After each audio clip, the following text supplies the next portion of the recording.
atau tambahan terkait dengan apa yang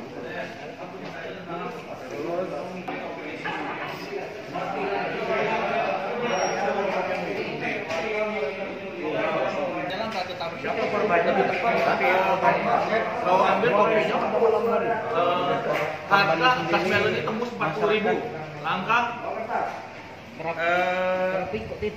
tas melon namanya ujian. Pertama kita berharap pengalaman dia selama wartawan, selama dia jadi wartawan itulah yang diuji sebenarnya. Ya, bagaimana dia mencari berita. Dia berpikir dalam otaknya, berita apa besok saya turunkan.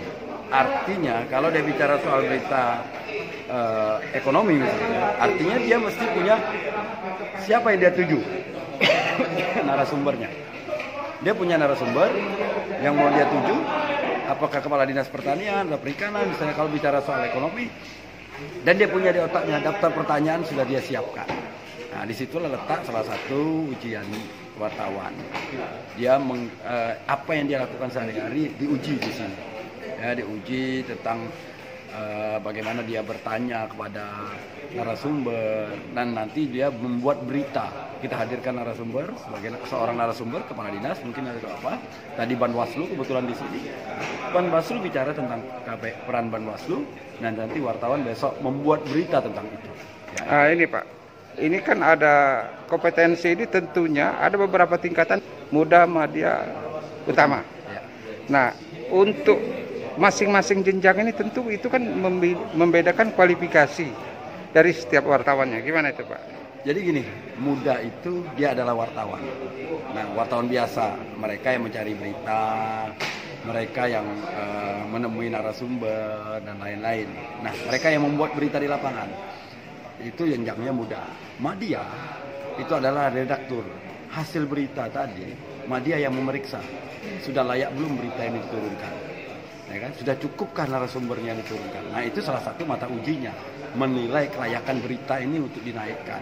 Nah, disitulah mereka juga nanti madya juga ada diuji yang lain, misalnya membuat features, merencanakan liputan investigasi. Nah, itu tugas madya. Utama itu lebih kebijakan. Mereka yang rapat redaksi memimpin sebuah koran, ini layak nggak berita ini masuk halaman 1, layak nggak berita ini menjadi headline. Nah, itu tugas utama. Mereka lebih kepada kebijakan, rapat redaksi menentukan wah ini layak untuk dijadikan features. Nah, mereka juga menentukan bahwa berita ini dibuat investigasi. Mereka yang membuat tim, mereka yang ngatur. Nah, itu untuk jenjang utama lebih banyak kebijakan. Ya.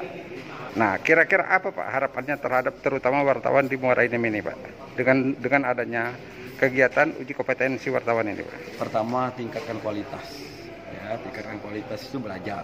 Kita belajar, mungkin kalau di PWI ada kegiatan safari jurnalistik, ikut. Ya, sekarang mungkin berharap dari medianya susah.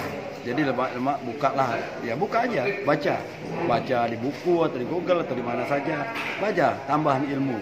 Ya, jadi kita tahu kemudian bagaimana menulis berita yang benar, bagaimana cara berita itu harus berimbang, harus konfirmasi sehingga tidak terjadi persoalan hukum. Jangan menghakimi seseorang, judulnya jangan menjas seseorang, mengatai orang, jangan menuding, jangan memfitnah. Itu ada semua. Diajari, dibuat. Kita baca, tahu berita itu mesti konfirmasi, mesti berimbang. Jika itu terjadi, tidak bakal ada persoalan hukum. Kalau berita kita benar, orang tidak akan melayangkan yang namanya hak jawab, tidak melayangkan hak koreksi, tidak akan memprotes berita kita. Data kita lengkap. Apalagi yang mau dia protes? Apalagi yang mau dia buat untuk ngadu kita ke polisi? Atau membuat melakukan kekerasan terhadap kita?